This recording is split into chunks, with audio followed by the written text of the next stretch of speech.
So, welcome to the most popular of the three workshops. You are a big group, and the workshop will be led by Christopher Lynn. For those who have the book, the assignment that I think forms the basis for this workshop is on page 276 of the book. It's called Take Something and Make It Worse, which I think is a very relieving assignment for a lot of your students to do that. And a few words about Christopher. He's an associate professor of arts and design at the Brigham Young University in Provo, that's in Utah, next to Salt Lake City, isn't it? And his research and artistic practice are about borders, differentiations, and collective action. And I will leave you in the hands of Christopher. Excellent, thank you. Okay, well, but I got my screen shared. Now I need to re-find everybody and the chats. Give me just 1 second.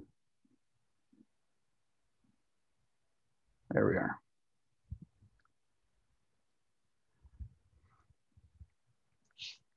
Okay, so the idea behind take something and make it worse is that it alleviates the pressure often associated with producing art. Because there's generally an idea that we want it to look good, we want it to impress people. And so oftentimes people who are entering this for the first time or are fairly new to art are very worried about their skill level, their aesthetic sensibility, all of those things. And so taking something and making it worse means that you have some freedom. You can play around with things, and with the expectation that we want it to be bad or as bad as possible, means that you can try things that would normally be aesthetically taboo, like gradients, or within the design world, typefaces that people despise, like Comic Sans and papyrus. You can explore subject matter that's not really aesthetically pleasing, like mud and superfilly fonts. You can also, I've translated this into wingdings and put something that's really not pleasant to look at in the background. And this background color is actually, it was voted the world's ugliest color. This is Pantone 448C. It's referred to as drab dark brown, and it was used as the packaging for tobacco and cigarettes in Australia because they wanted it to deter people from purchasing cigarettes. And so being able to delve into things that are talked about as being ugly or nasty or unattractive, unappealing, all of those things can be extremely fun and liberating. Because what this does is it helps to invite experimentation that people would normally not delve into. Because we have our own aesthetic sensibilities, we have our own skill sets that we're used to, or within traditional art education, there are skill sets that are traditionally taught, aesthetics that are traditionally taught, and we don't delve into the ugliest brown or unattractive images.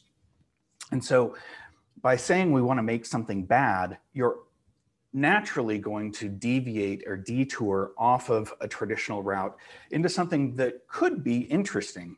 It could be interesting in how hideous it is, but it could also lead to exploration of techniques, color combinations, imagery that you wouldn't normally have stumbled across, but that you might then want to adopt into a more formal practice later. And the other reason that we do this is just for fun, that we sometimes need a reminder that art is, can, and should be fun. Sometimes it becomes high pressure in classes when there are grades assigned and critiques and other people are going to be looking at your work. And some of the fun gets drained out unless you perform in a way that is pleasing to others. So I want to show you some examples of where things have been taken and made worse in a way to kind of highlight some of these aspects of experimentation and joy in a way before we get into actually making stuff.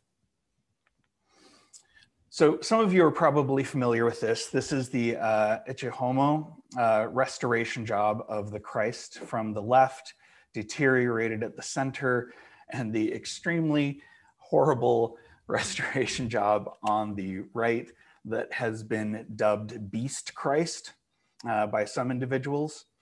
And this is, it's a large cultural loss, but this story circulated widely because people found kind of a gleeful delight in how awful this restoration was.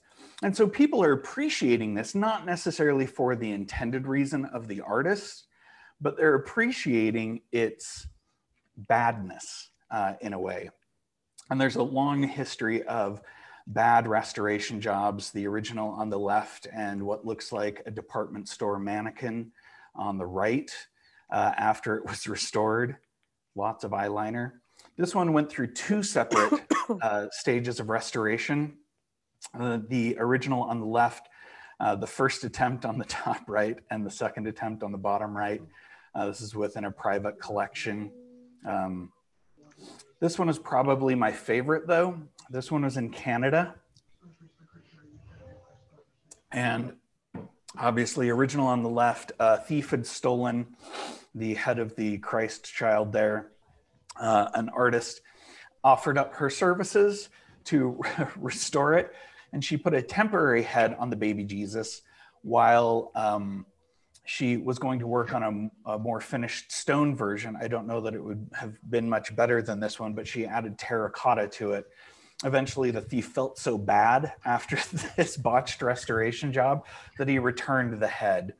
And the terracotta was never sealed, so it continued to deteriorate and melt in the weather until the head was returned.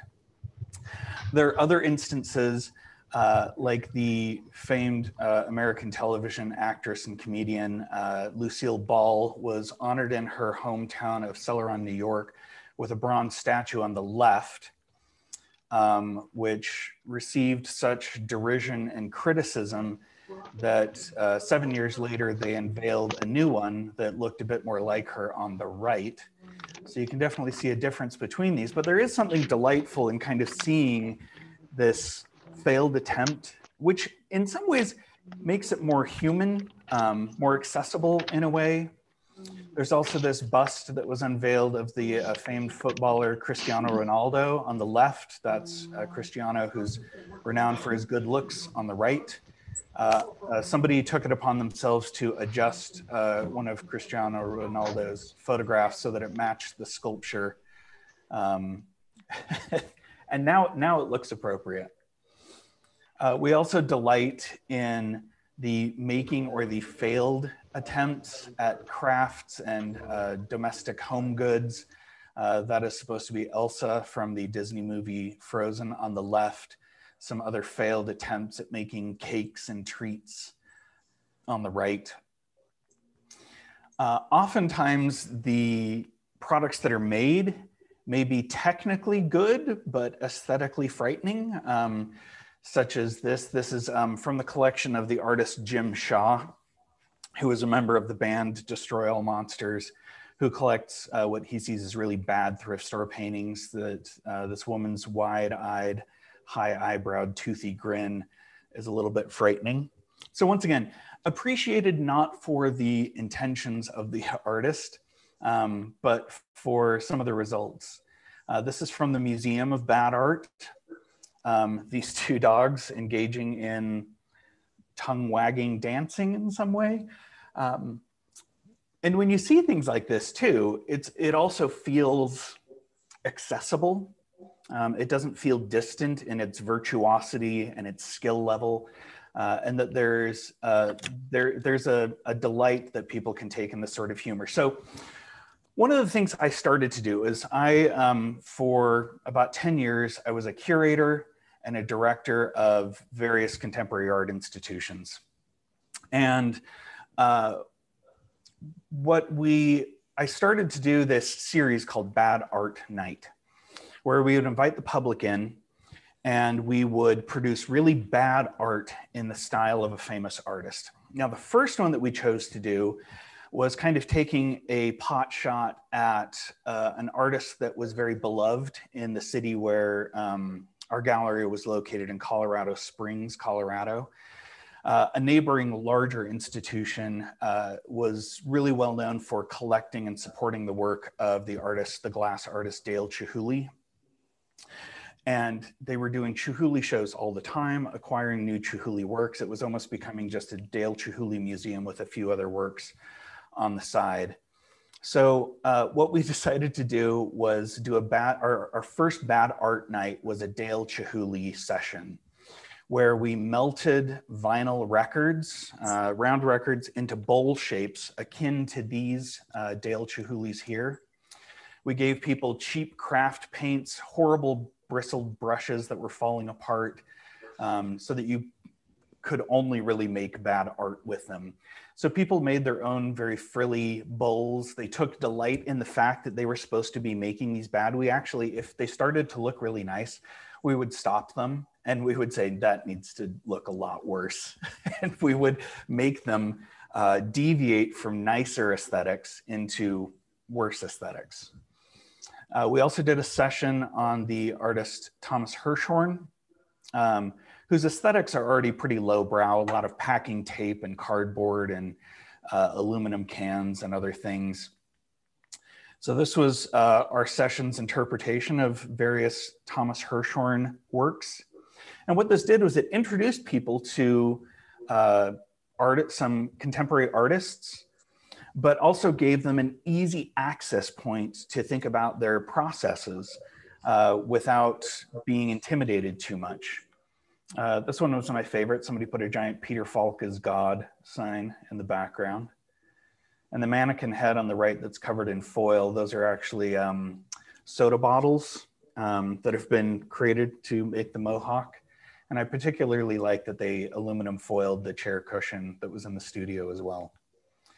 We also did a Cara Walker evening for bad art. This is Cara Walker here. And people could make their own horrible and inappropriate versions of Cara Walker's work by experimenting with silhouettes. So what we're going to be doing is not themed. So there's no theme. You're just going to make bad work. Now, I understand that bad or worse, these are subjective terms. But what this also does is it helps to reveal what your own beliefs are around what makes good art. You know, if you think it takes a high level of skill, maybe you want to exhibit a low level of skill. If it's about balanced compositions, make an imbalanced composition. If it's about nice color combinations, make horrible color combinations. If this is about singing, sing off key. If this is about performance, make it awkward and uncomfortable. This is what we're going to be doing for the remainder of our time. And so it's going to be you working, but you can work digitally, you can work physically, you can make things with paint and aluminum foil and toothpaste or whatever you like. You could do performance, you could work digitally. If you want to make a video, that's fine too. Just make it bad. We're going to check in about every 10 minutes for voluntary show and tell. So I'll just pipe up, I'll call for some volunteers, and what we can do is have you hold your creation up to your camera. Not sure if we can screen share, I'll look into it. But you can hold your creation up to the camera and make sure that those of you who are looking at the show and tell that you have your view changed to maybe speaker view so that you can see the person who's talking and you can see their work. And the idea is we want to revel in the horridness that everyone is making. So I also want to make sure that we stop at about 1800 hours. CET, whatever that is for you, basically the top of the hour, for both the proud and the ashamed artists to show off their appalling work. So we can see the awful combinations that you've created, the awkward art, the atrocious whatever. So this is what we're going to do for the next little while. If you have questions, feel free to pipe up in the chat or unmute yourself. That's fine. I'm just going to put on some low-level music so it's not just dead silence where you're walking. Yeah, and I think you can upload files in the chat. Yeah, Emil pointed out. So you could also upload what you're working on, take a photo of it or a screenshot and upload it into the chat so that we can enjoy your process. And it doesn't just have to be one work. You can make 12 works if you want to within the remaining time. So this is it. Dive in, have fun, make it awful. If you start to notice that you're making decisions that you're trying to save something and make it better, make it worse. Work against that instinct as much as you can, okay? Have fun. I'll be right here